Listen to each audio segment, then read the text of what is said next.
사랑과 은혜가 풍성하신 아버지 하나님 감사합니다. 간밤에도 저희를 지키시고 하나님 새날을 주시고 새 아침을 주시고 또 새로운 생명으로 오늘도 함께 하셔서 감사를 드립니다. 천지 만물을 통해서 예수 그리스도의 영광과 하나님의 광채를 보게 하시고 하나님 아버지 오늘도 우리의 삶 가운데 역사하시는 하나님 아버지의 은혜와 사랑을 깊이 경험하고 체험하는 복된 날 되게 하여 주시옵소서. 오늘도 주님께 맡기며 감사드리며 예수님의 이름으로 기도드립니다. 아멘. 하나님의 장자인 나는 말씀만 대하면 나는 말씀을 읽을 때가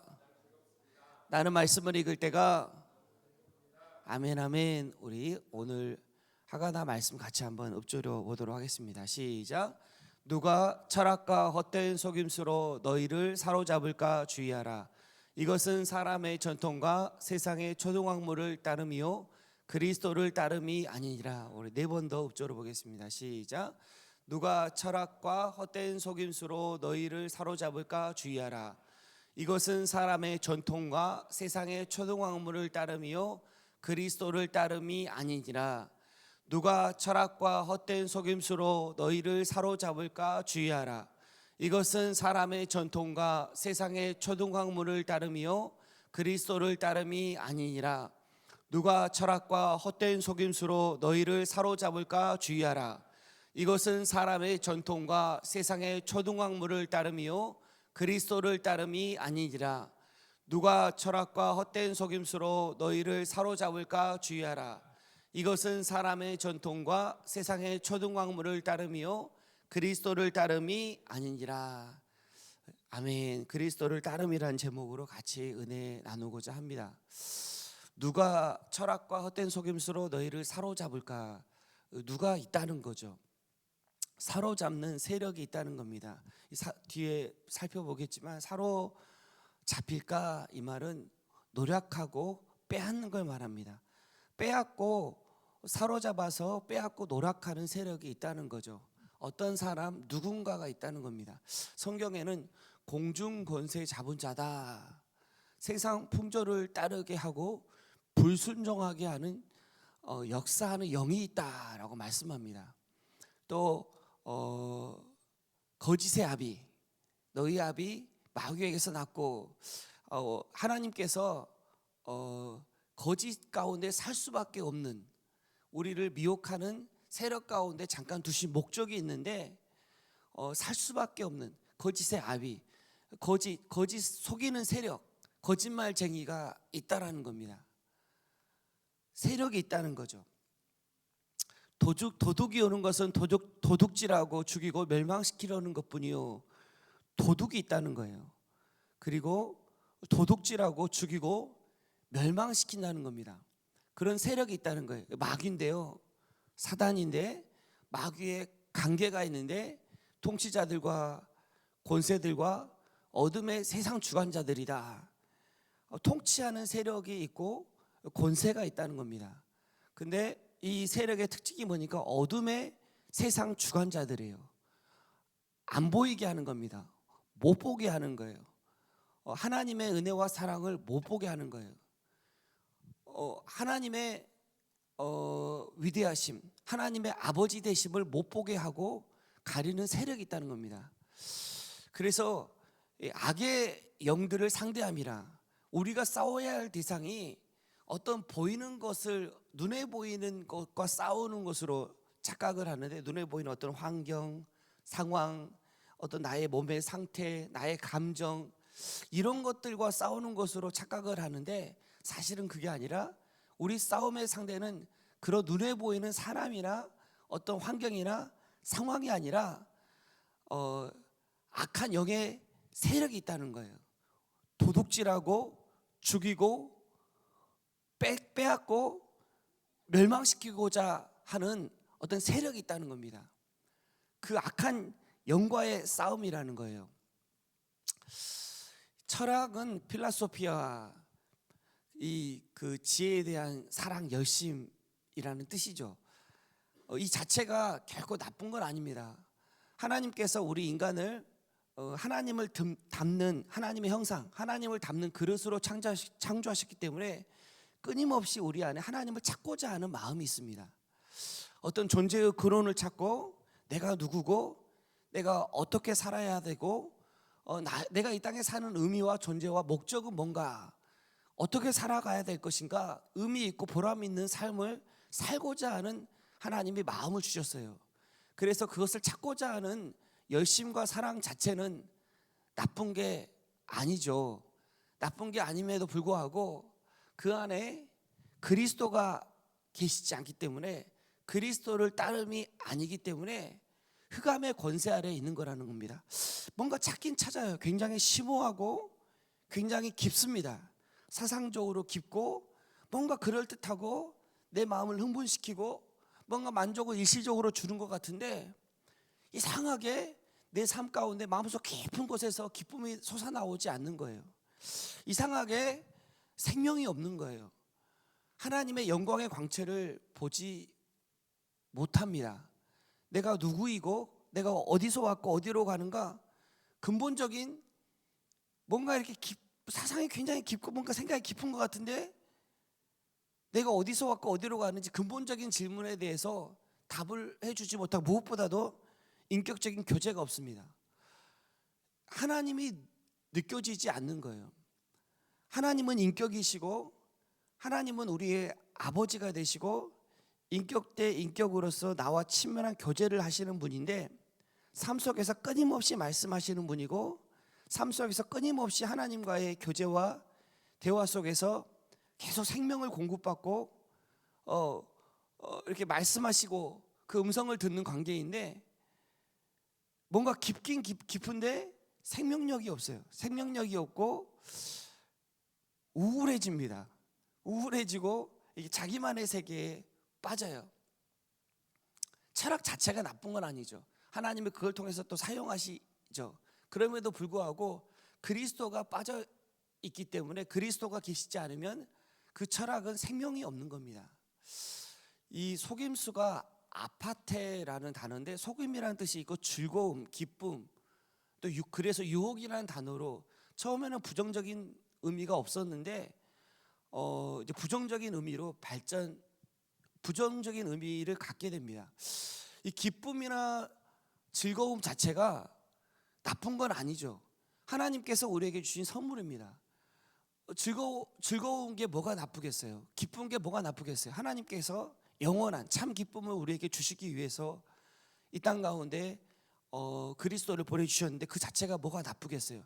그럼에도 불구하고 그리스도가 빠져있는 기쁨, 그리스도가 빠져있는 즐거움, 그건 헛된 속임수라는 겁니다. 공허하다는 것, 유익이, 주일 예배도 목사님께서 말씀하신 것처럼 유익이 없다. 그러니까 일시적인 거예요. 유익이 없단 말은 일시적인 겁니다. 한계적인 거고 일시적인 거예요. 헛된 속임수라는 거예요. 솔로몬이 이 세상에 누릴 수 있는 쾌락을 다 누렸습니다. 자기를 위해서 포도원을 가꾸어 봤고요, 자기를 위해서 수많은 첩을 두었어요. 이 세상에서 누릴 수 있는, 사람이 누릴 수 있는 모든 쾌락을 다 누려봤지만 결국 솔로몬이 고백한 건 헛되고 헛되며 헛되고 헛되니 모든 것이 헛되다. 연거푸 5번을 고백합니다. 그곳에 아무것도 없다는 거예요. 그 쾌락을 다 누려봤지만 그리스도가 계시지 않을 때, 그리스도를 통해서 하나님의 영광을 보지 못하고 하나님을 보지 못할 때 그것은 아무것도 아니라는 거예요. 결국 쌓아간 것 같은데 아무것도 없었다는 겁니다. 사로잡을까 쉴라 고개오, 약탈하다 노략질하다, 이런 뜻이에요. 노획물로 포로로 빼앗다, 포로가 되는 거예요. 사로잡히는 겁니다. 노획물이 되는 거예요. 다 빼앗기는, 뭘 빼앗기는가?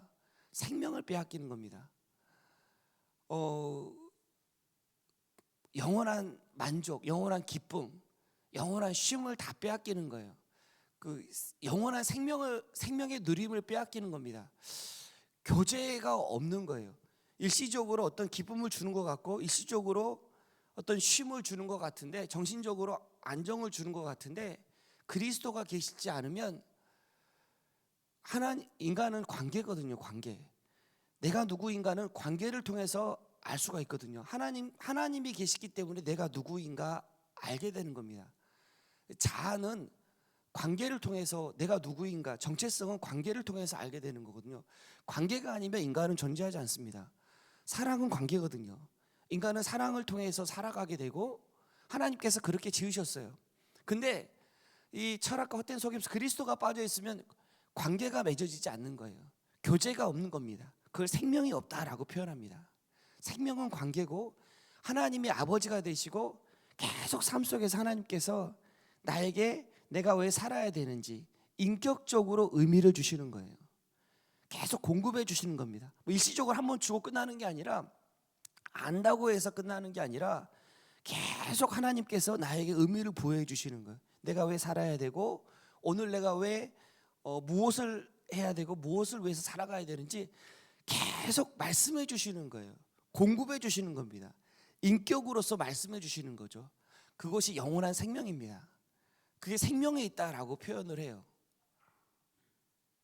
근데 여기에 사로잡힐까, 주의하라 블레포라는 단어는 보다, 조사하다, 관찰하다, 주의하다, 알아차리다, 인지하다, 계속 알아차리지 않으면, 주의하지 않으면 주의해야 한다는 거예요. 왜냐하면 금방 사로잡히게 되기 때문에 그렇습니다.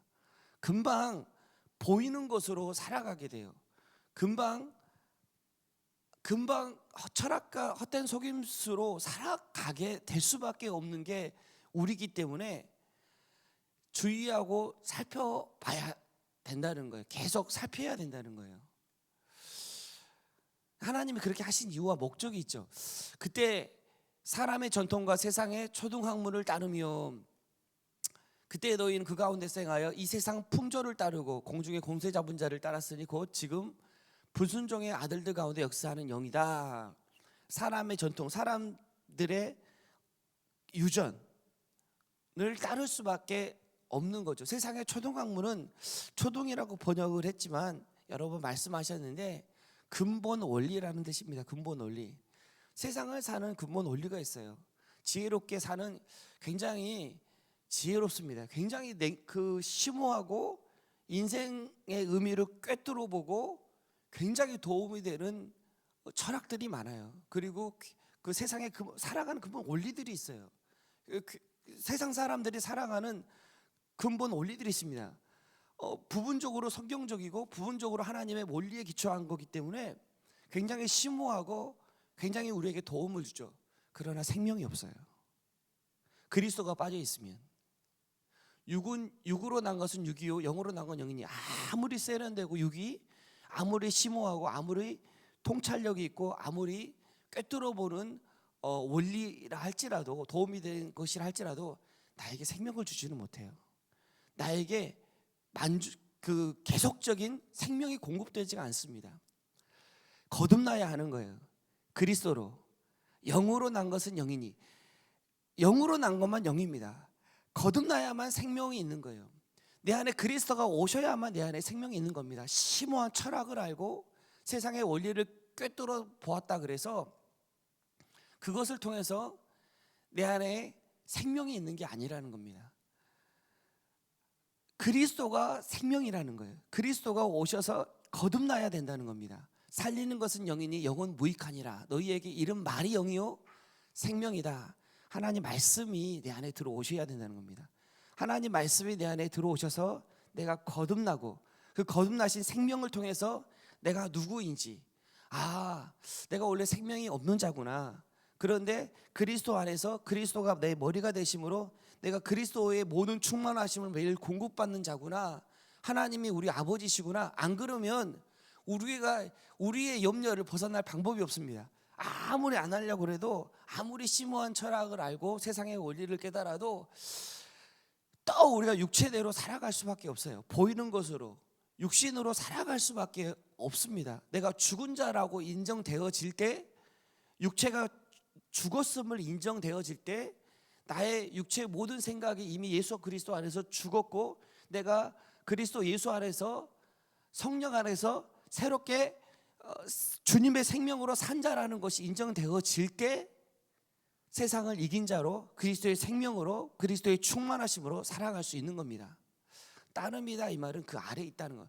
율법 아래 세상 전통, 사람의 전통과 세상의 초등 학문을 따른다 이 말은 그 율법 아래에 있는 거, 율법에 속한 거예요. 거기에서 육은 육입니다. 거기에서 벗어날 수 있는 방법이 없어요.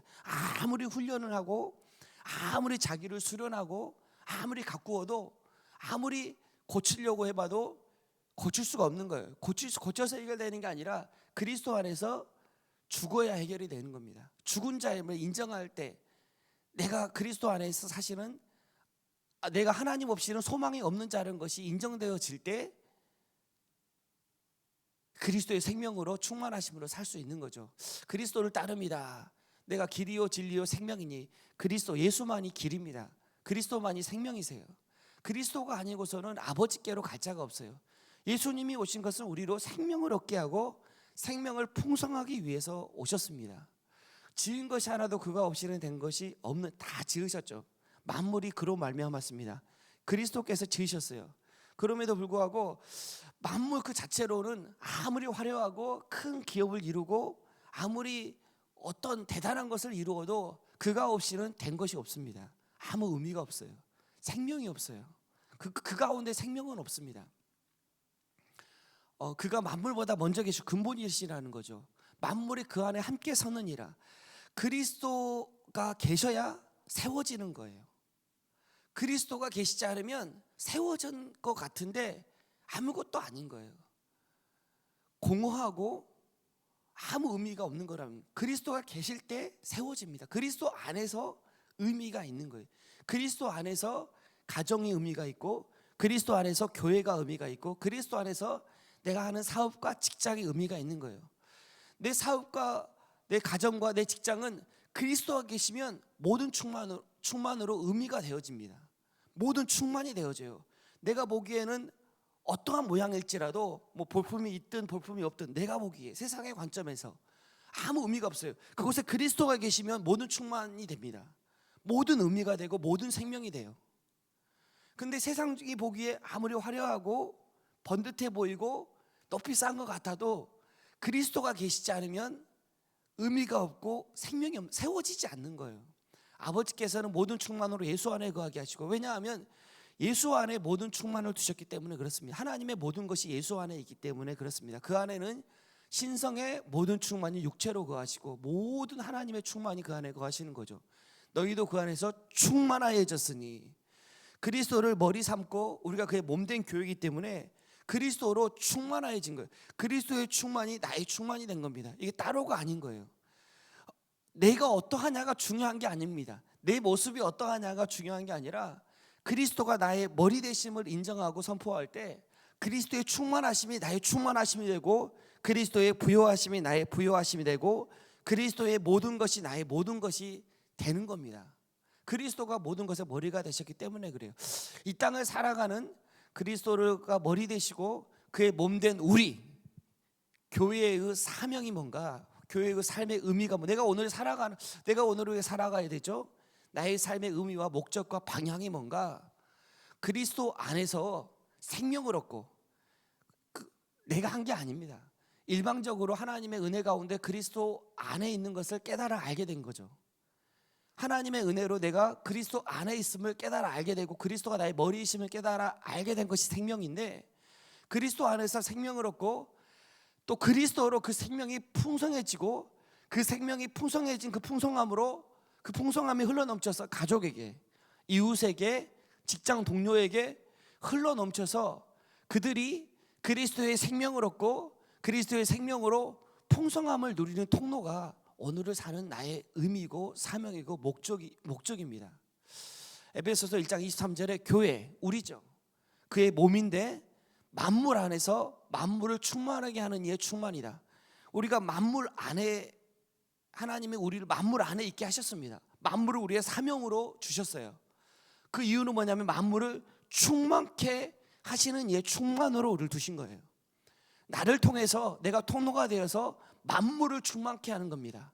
가정을 충만케 하고 직장을 충만케 하고 교회를 충만케 하고 이웃을 충만케 하고 나를 통해서 하나님의 충만하심이 흘러가게 나를 이 땅 가운데 두신 겁니다. 오늘도 그리스도가 나의 머리가 되시고 그리스도가 내가 그의 몸이 된 교회임을 하나님 앞에 인정하고 받아들이고 또 그리스도를 통해서 충만함을 덧입고 그 충만함이 흘러넘쳐서 가족에게 이웃에게 또 나의 모든 삶의 영역 가운데 흘러넘치는 복된 날 되기를 주님의 이름으로 축복합니다.